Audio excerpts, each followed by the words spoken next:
नमस्कार श्रोते हो, दीपक रेगे कथाकथन चॅनलवर तुम्हा सगळ्यांचं मनापासून स्वागत.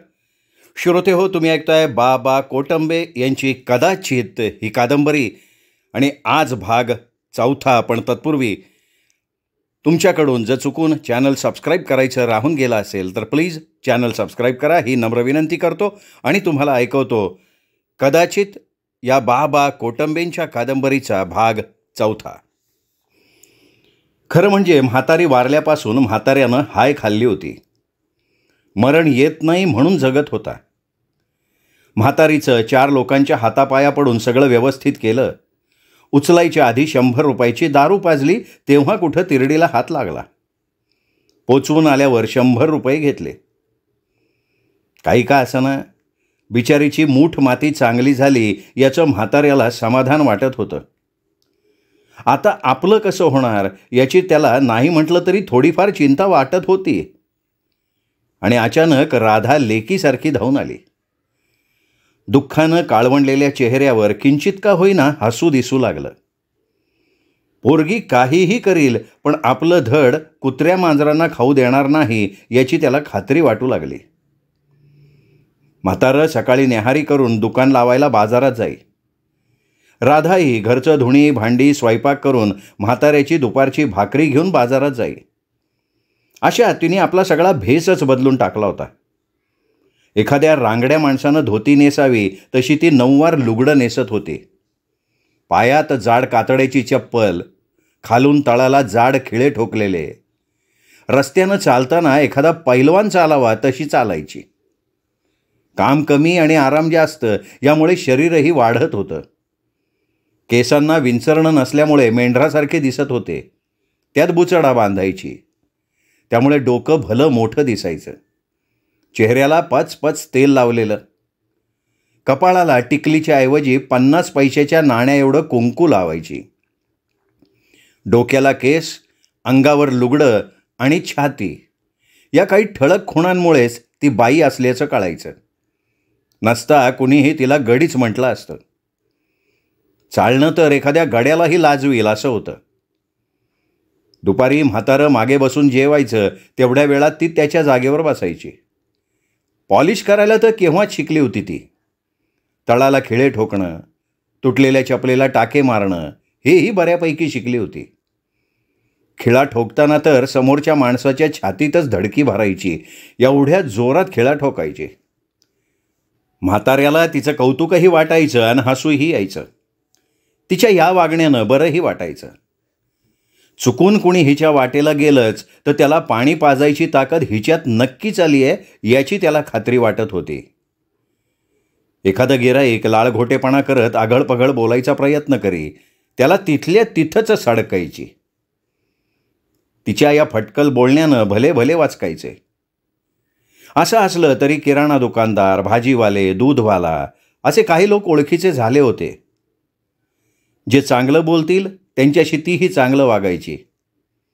कोण चांगलं आणि कोण वाईट हे कळण्या एवढी समज आता तिच्यातही आलेली होती. दुपारी म्हाताऱ्याचं जेवण झालं की बराच वेळ ती त्याच्याशी बोलत बसायची. सूर्य मावळतीकडे झुकायला लागला की हळूहळू घराकडे चालायला लागायची. जाताना भाजी, किराणा सामान असं थोडं खरेदीही करायची. एकंदरीत सगळं व्यवस्थित चालू होतं.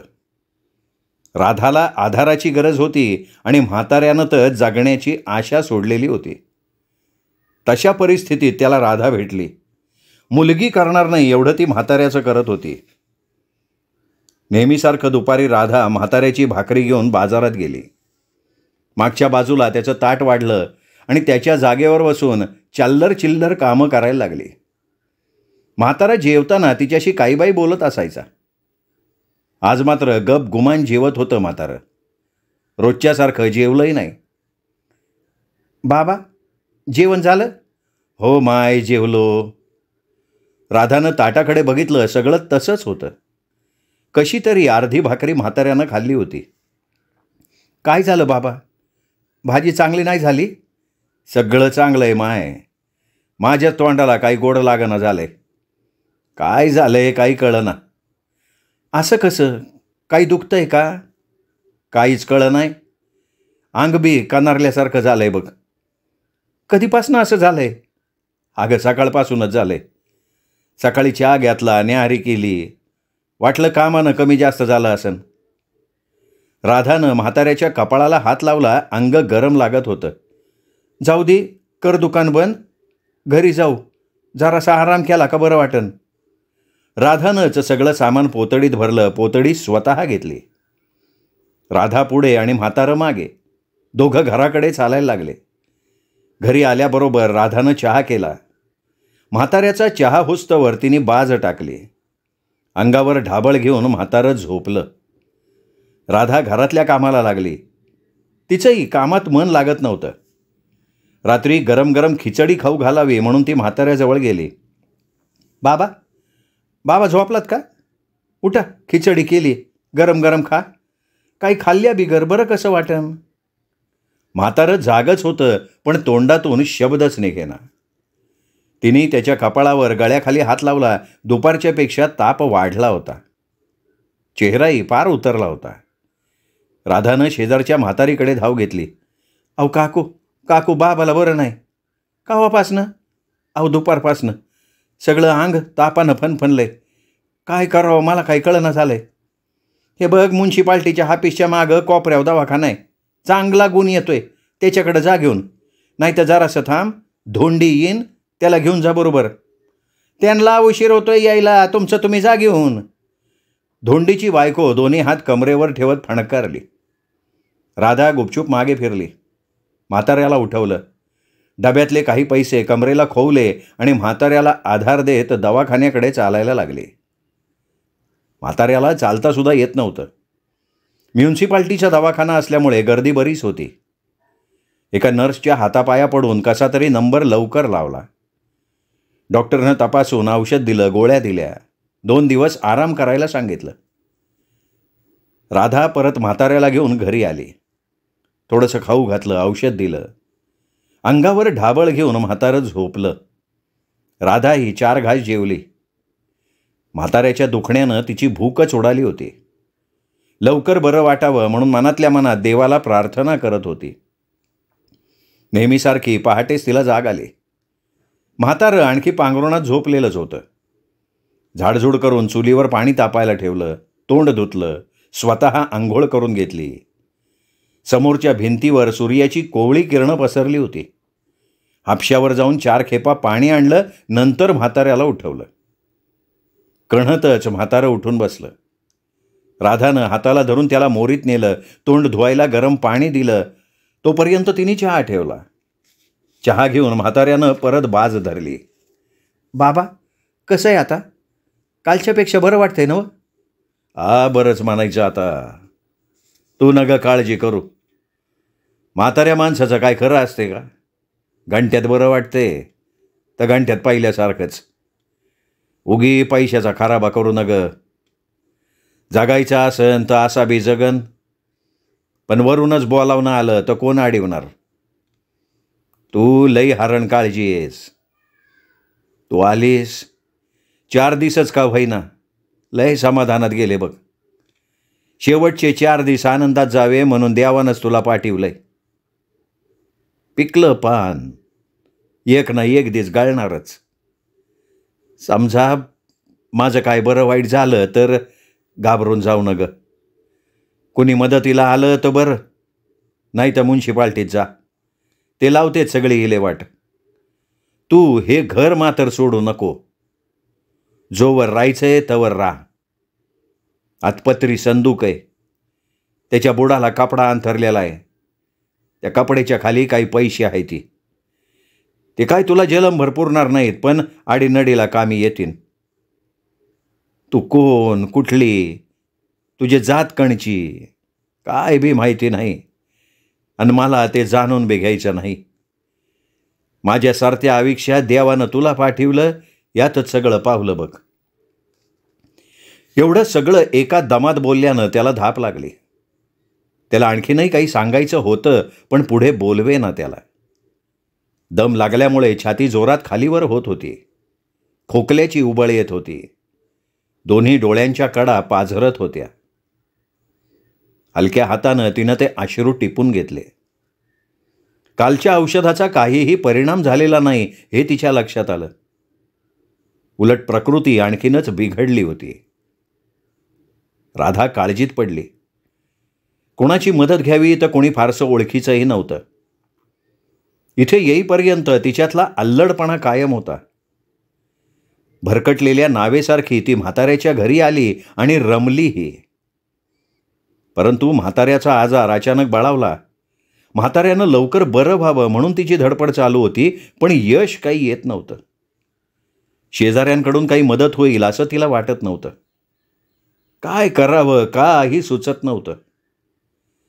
तिने म्हाताऱ्याच्या अंगावर चादर नीट पांघरली, दार ओढून घेतलं आणि रस्त्याला लागून चालू लागली ते थेट भाजी मंडईत. रोज म्हाताऱ्याच्या दुकानाहून परत येताना ती भाजीपाला घेऊन घरी यायची. तिथल्या एका बाईशी तिची बऱ्यापैकी ओळख झाली होती. भाजीच्या दुकानावर येताच राधा म्हणाली, मावशी, बाबा लय आजारी आहे. माझ्या कोणी ओळखीचं बी नाही.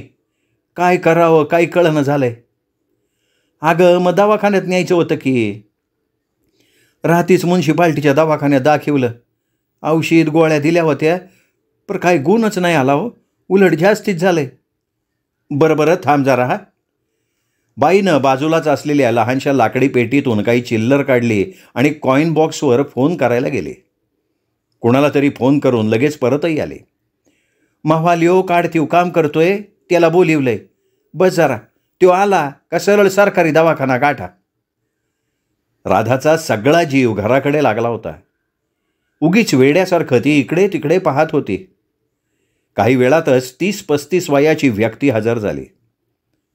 कशाला बोलिवलं? शेट वराडतोय, तुला ठाऊ नाही होय? अरे कामच तसं आहे म्हणून बोलिवलं लेकरा.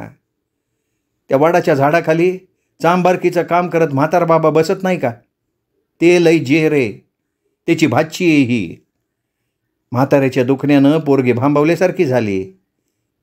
हे बघ, हिच्याबरोबर जा. म्हाताऱ्याला सरकारी दवाखान्यात घेऊन जा. अरे 4 दिवसाखाली आली ही. गावातलं काय बी माहिती नाही हिला. तेवढं कर बाबा, पुण्याचं काम आहे. त्याला वळवतो की म्या, संपत मामाच नव्ह. राधाकडे बघत तो म्हणाला. आणि हे बघ, रिक्षा हिथूनच घेऊन जा, तिकडं रिक्षा नाही मिळत. रिक्षा घेऊन राधा घरी आली. म्हातारं निश्चित बाजेवर झोपलं होतं.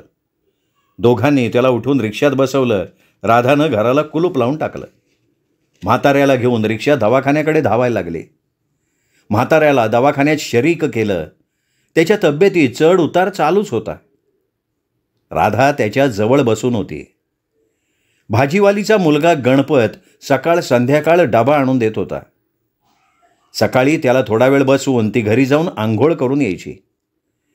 दवाखान्यातल्या वातावरणानं तिची भूकच उडाली होती. असा काही प्रसंग आपल्यावर येईल असा तिने विचारसुद्धा केलेला नव्हता. गावाकडे डॉक्टरचं नाव जरी काढलं तरी भीती वाटायची. गावात लस किंवा इंजेक्शन देण्यासाठी डॉक्टर यायचे. इंजेक्शन घ्यायच्या आधीच भोकाड पसरायची आणि आज तिच्यावर ही वेळ आलेली होती. शेकडो आजारी माणसांना ती एकत्र पाहत होती. नाकात दरवळणारा औषधांचा वास, विवळणारे दुखणेकरी, सुतकी चेहऱ्यानं वावरणारे त्यांचे नातेवाईक. असं असलं तरी ती म्हाताऱ्यापासनं क्षणभर सुद्धा हलत नव्हती. 3रा दिवस उजाडला. दुपारचे 2 वाजले होते. भाजीवाली गंगाबाई आणि तिचा मुलगा दोघेही दवाखान्यात आले होते. म्हाताऱ्याची प्रकृती आणखीनच बिघडली होती. बोलणं तर बंदच होतं. नुसतं टुकू टुकू इकडे तिकडे पाहत होतं म्हातारं. गंगाबाई आणि गणपतकडे बघून छातीवर असलेले दोन्ही हात त्यांनी जोडले. राधाकडे लक्ष द्या असं डोळ्यानंच खुणावलं. गंगाबाई त्याच्या कानाजवळ जाऊन काळजी करू नका, आम्ही लक्ष देऊ म्हणाले.